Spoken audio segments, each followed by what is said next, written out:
To Colombians, the bike is not just a sport, but a way of life, a way to escape, and a tool of freedom. For a long time, bikes and horses were the primary vehicles for exploring and traveling between towns and valleys throughout the three branches of the Colombian Andes, an area known for its high mountains and elevation.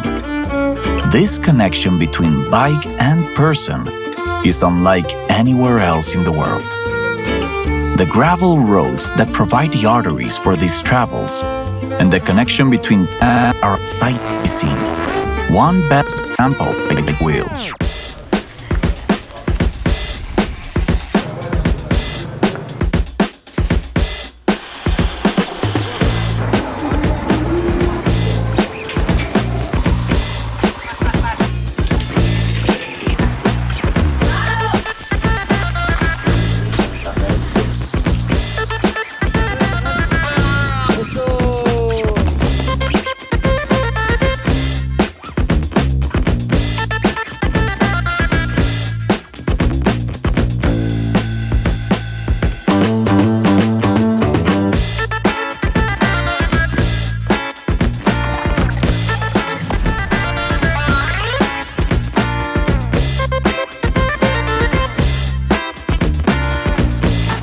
Oh man, welcome to Transcordilleras.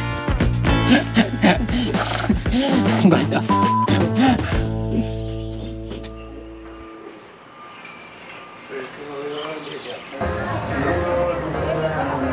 Your sets for stuff.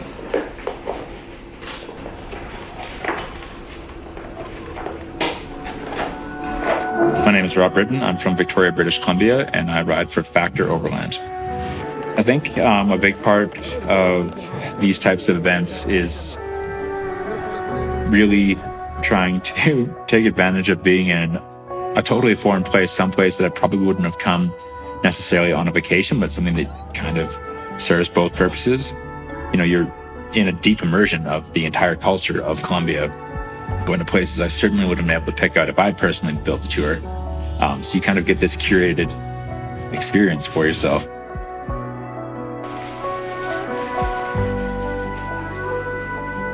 My name is Russell Fensterwald. I'm from Colorado Springs, Colorado, and I race for Trancordilleras.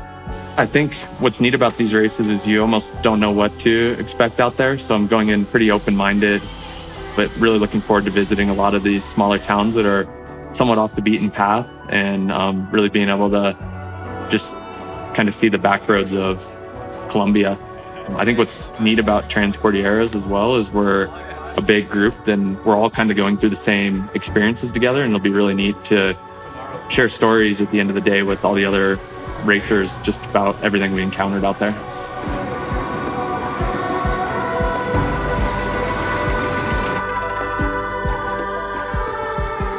My name is Brian Chavez. I am 27 years old. I'm from Bogota, Colombia, and we are in Transcordilleras. It's really special to be in bike on this race because you can see so many different things and different cultures around Colombia, you know? Like even if we are just 200 kilometers far from one city to another, there is totally different story because it's warmer, because it's colder, because whatever. So many things that they are super different. And I think this is one special thing about this race.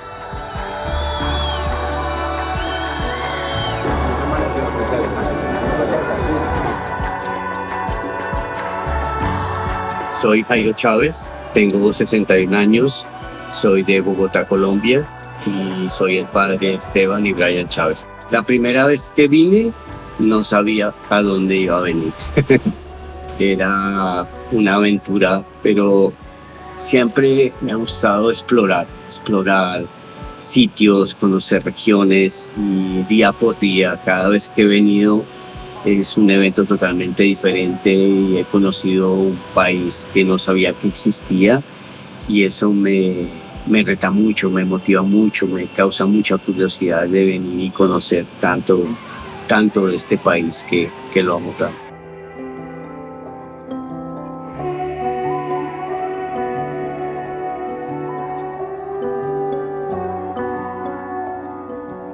think the cycling life is that drowned in the Colombian soul. Like we were in Bogota and we were looking for a bike shop, and I saw I texted Google Maps bike shop, and I think there were like 20 bike shops within a radius of 1K. You know, and you go to a bike shop, like there's also a mechanic here, and I had something with my bike because of traveling, and it's like a magician dancing around your bike and adjusting the derailleur, and takes a little tool to bend my cassette a little bit. That's how the chains kept going right, you know. And here they're so used to with so little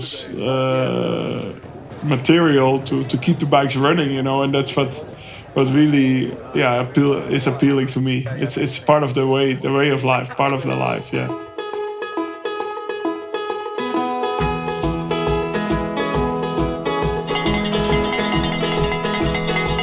Uy, es una relación de poesía, de vida, de retos, de lo que somos los colombianos, de querer siempre ser mejores, de querer siempre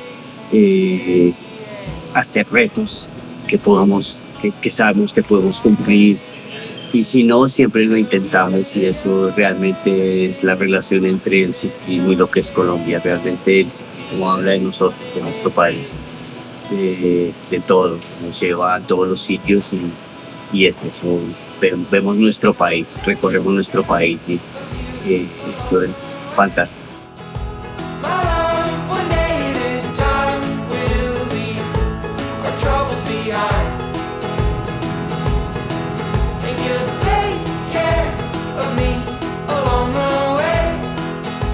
What's neat about the bicycles, for example, this weekend we have 100 different people coming together. There's a lot of different languages being spoken, Spanish being the predominant one. But what's neat is we all have this instant universal connection, and that's the bicycle and the experiences you can have while riding a bike.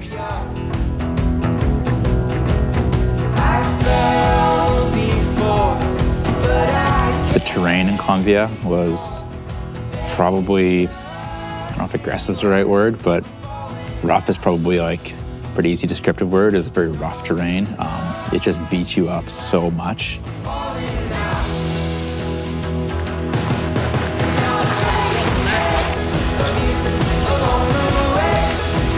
Hand gestures and Spanglish got me by. I know that like 3 primary numbers, so I couldn't really actually give anybody proper like change for what they asked for. At a certain point, I got so blown out, I would just hold out a random amount of bills and hope that they were like good enough people, they wouldn't just take it all. Pretty sure that didn't work all the time.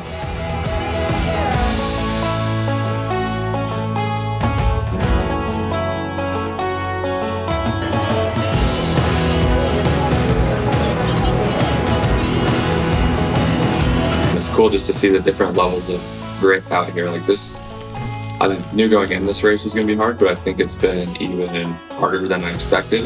And it's just neat to see a lot of the other participants come in and how like stoked they are just to finish the day, because these are big, epic days.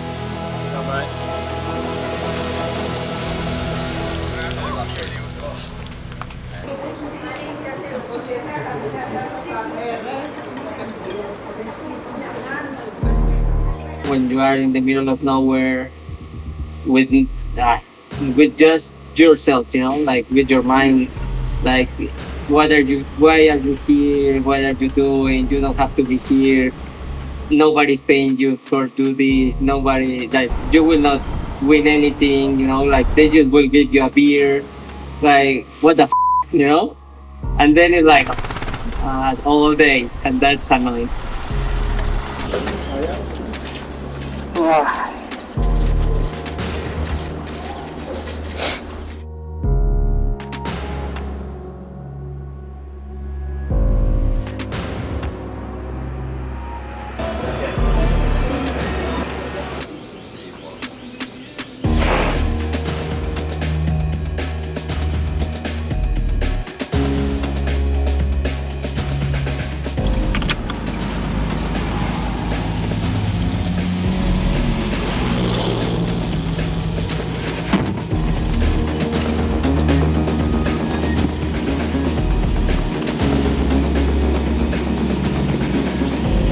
for grabbing me. No, man. That's pretty weird. That was too much today. I'm pretty sorry for you, man. Oh, thanks. I know how hard it is to take that decision. Yeah, it really sucks. They're just too much. Like every pedal stroke just hurts.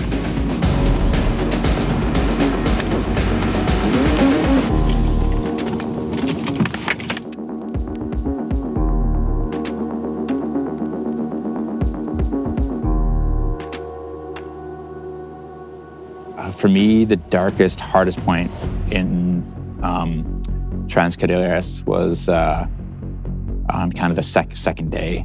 We'd just gone through names, but called the Valley of Death.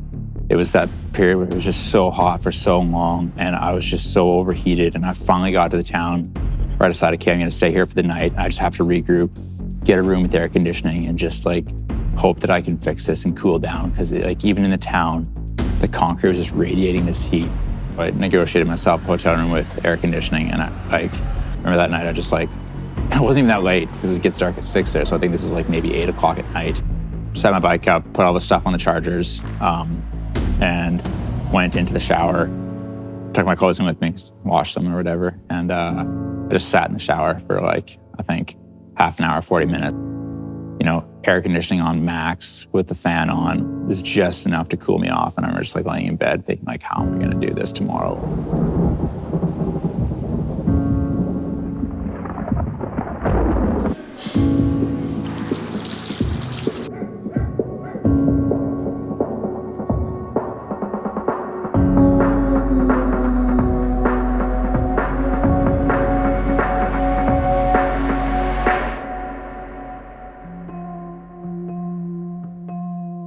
There's these guys on the top of this hill, like maybe like 4 of them, watching me and like kind of like hooting and hollering. I'm like, okay. And then when I came back around there waiting and they followed me up this hill and the one dude's riding beside me, like smoking a dart. They're just like there to cheer me on. Like they rode with me for a kilometer or 2 up a hill. This is awesome. Like these guys like were jazzed, like to spend their afternoon waiting for me to show up like randomly and like cheer me on. Like it's stuff like that that's super cool.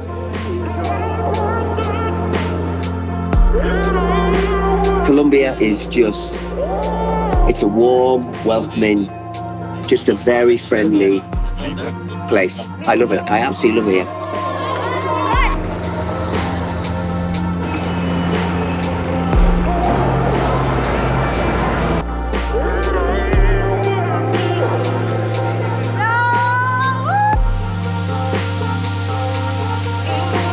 Espectacular, realmente para mí, una prueba de sol, de plan, media cronoescalada. Uy no, durísimo, pero súper chévere, me siento muy contenta. Transcordilleras como siempre se luce con las rutas y estoy muy feliz de volver a estar acá.